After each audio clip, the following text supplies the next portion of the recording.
And now, here's your host of Shaping Success, Wes Tankersley. What is up, everyone? Welcome to Shaping Success. I'm your host, Wes Tankersley, coming at you again with another solo episode. These are going to become a little bit more common because the fact of the matter is that a lot of times you get to listen to the guests that I have on, and we talk and chat about what they do. But what do I do? What do I do? You know, before we get started, just want to say thank you to my Patreon supporter, Nikki Pavlovich. If you want to support the Patreon, please go over and click those links in the bio. You can go to westankersley.com, check that out. Click on those links, support Patreon, a bunch of different levels. Every single thing that you support with goes towards making the show better. Like I said last episode, I'm looking, excuse me, still stupid cough. I'm looking to expand, get a little bit better camera operation so that you can have a couple angles. We can have people in the studio in the new house that we are building, and they can come hang out, and we can give you a better watching, listening, viewing experience. So I wanted to talk to you a little bit. I had a friend of mine reach out to me and say, hey, these are a couple books that I'm listening to, reading. I listen. I say listen. I don't visually read a lot. I typically hit the books in the truck drive, you know, because I drive around town all day. I'm a salesman. I'm around the Treasure Valley. And I listen to books. I have conversations with people on Signal and things like that.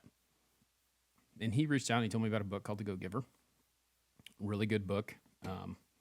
And I was listening to it and just was like hit by a lot of things. I don't listen to a lot of fiction, but it is a really good book, and it is fictional to some extent, but it's actually about the life of two people kind of in a fictional story and what they do. And there's these laws that they have, and one of the things that they talk about is the law of value. And when you think about value, there are a couple ways of looking at value, right? I think, as a salesman, as the type of person that I am, and the things that I do, I think of value is how much does something cost, and how much value does it bring to you for the cost that you are spending, right? For instance, I used to work at Les Schwab, I used to change tires, I sold tires, right? So the value that you get out of a tire that has a 50,000 mile warranty versus the value out of a tire that you get with a 40,000 mile warranty is a little bit different. You get more value out of the 50,000 mile tire if it's priced correctly, right? So your cost per mile might be better with the 50,000 mile tire than it is the 40,000 mile tire. It all depends on that. Those are the types of things that you think about and you track and you try to build. So what is the value to a person? And when you sell things, you have to think about what is the value. And value isn't always a dollar amount, but that's what my head goes to right off the bat. So when you're selling a product or something like that, the value that you bring to them is the product and then the service, right? Those are values. So someone can come in with a price on something and sell it, say $50 is what they sell it for, but they have a lifetime warranty that backs everything 100%. They do all the service and they take care of everything that has to do with that product that they sold you, right? Someone else can come in and they can sell you the same product for $50 and have no warranty. Which one has a higher value? The one with the warranty, right? The one with a lifetime warranty that they cover everything versus the one that has no warranty but is the same cost. So the value is higher, right? And that is just one example of value, right? So in this book, The Go-Giver, they talk about the law of value. The law of value is your real worth is defined by how much more value you give than how you get paid. Before thinking about profits, first ask yourself, does this serve others? A great business delivers unbelievable value. When you focus on giving as a way of life, the money will naturally flow in.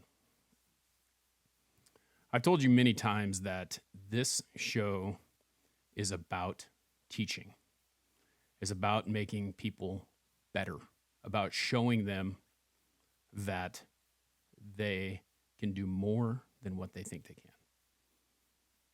That's the value of this show, right? So what I try to do is try to give you tips and tricks and things like that that have worked for me to help me add value to my life. And we're not talking about monetary value, because just like that definition said, monetary value will come if you do the things that you are supposed to do, right? You are giving them more value. You are not telling them that, hey, this is what the value is based on a dollar amount. The value of your service, of your product, of your knowledge, of the things that you are giving to that person is something as well. So there are some people that walk into a sales call and they say, hey, this is this product that I have. Let's just say blinds, for instance, because that's what I sell. This is the forward blind that I have, and it is this much. Okay, so did I explain, did I teach, did I educate my customer on what they're getting, or did I just say, hey, this is it, right?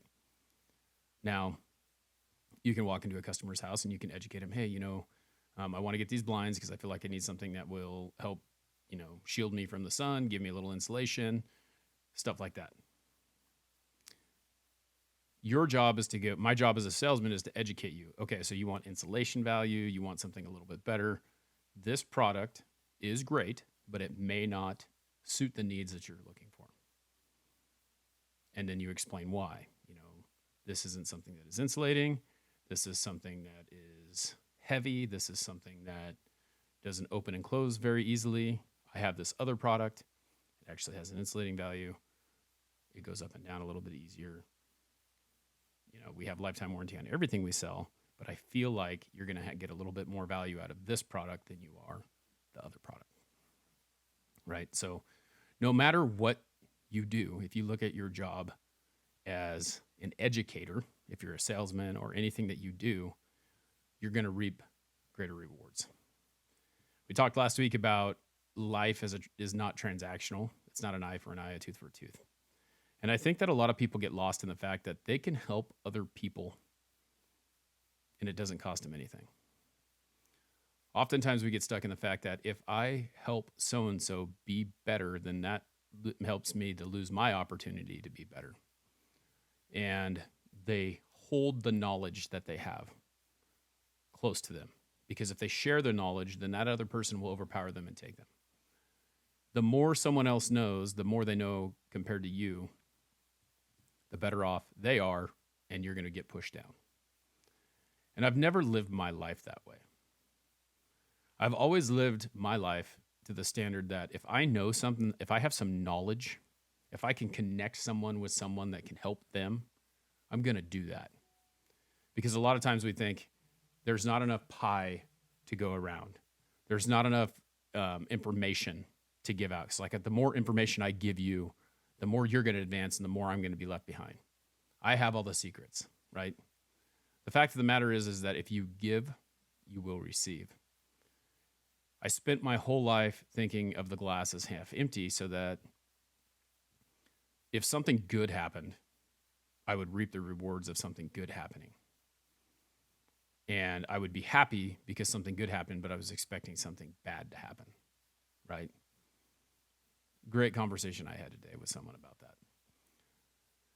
The fact of the matter is that there are negative and positive things in your life, and if you choose to think about the negative things that happen to you, you live in a negative headspace. And so if you think of the glass as half empty, you're in a negative headspace, right? If you think of it as half full, you're in a positive headspace.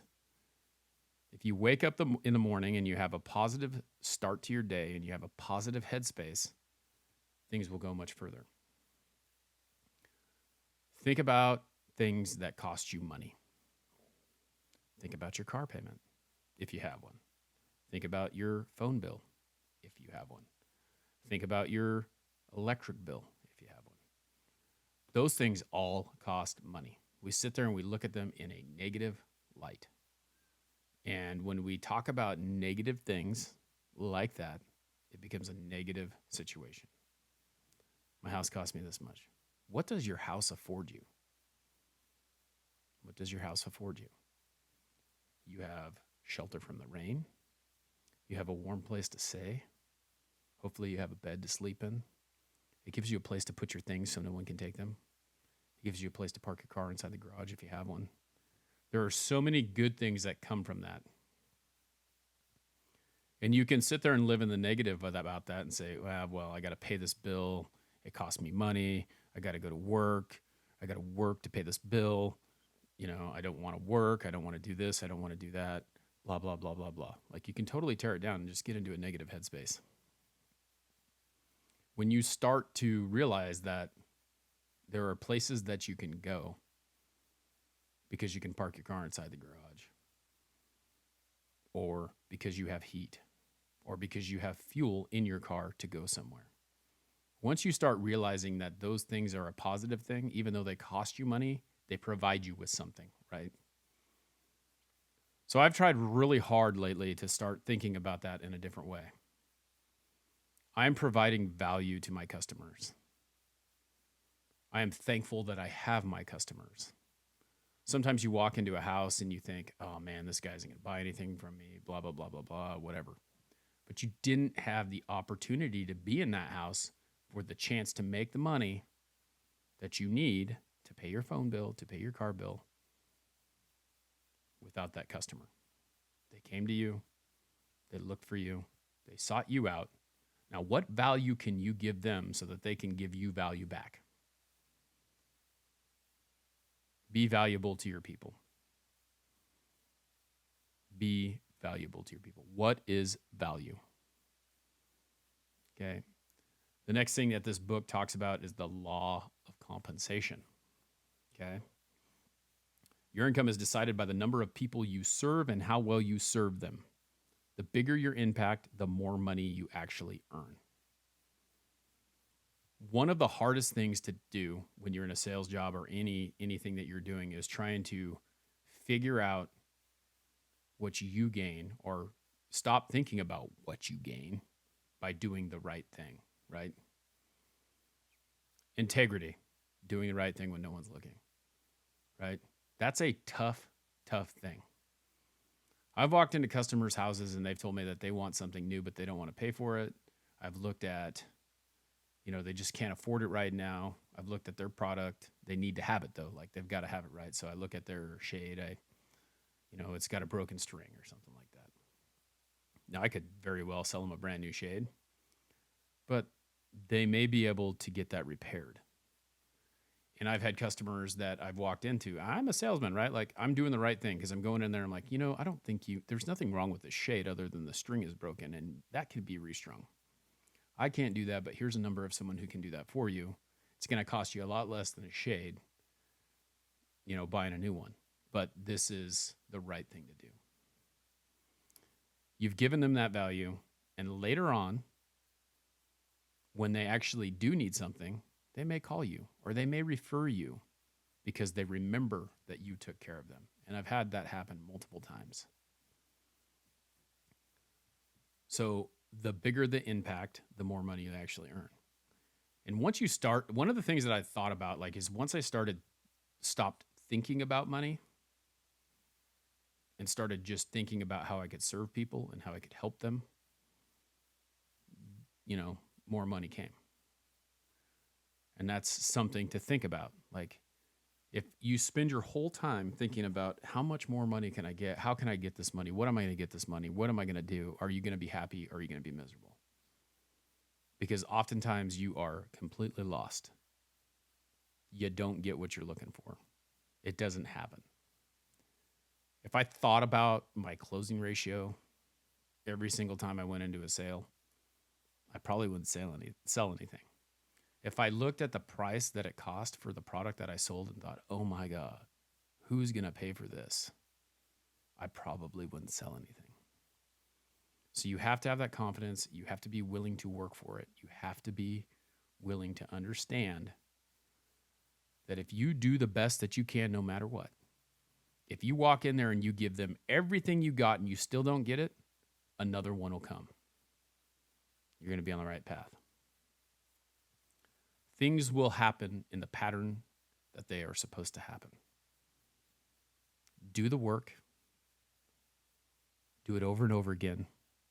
Perfect it, and then keep perfecting the perfection.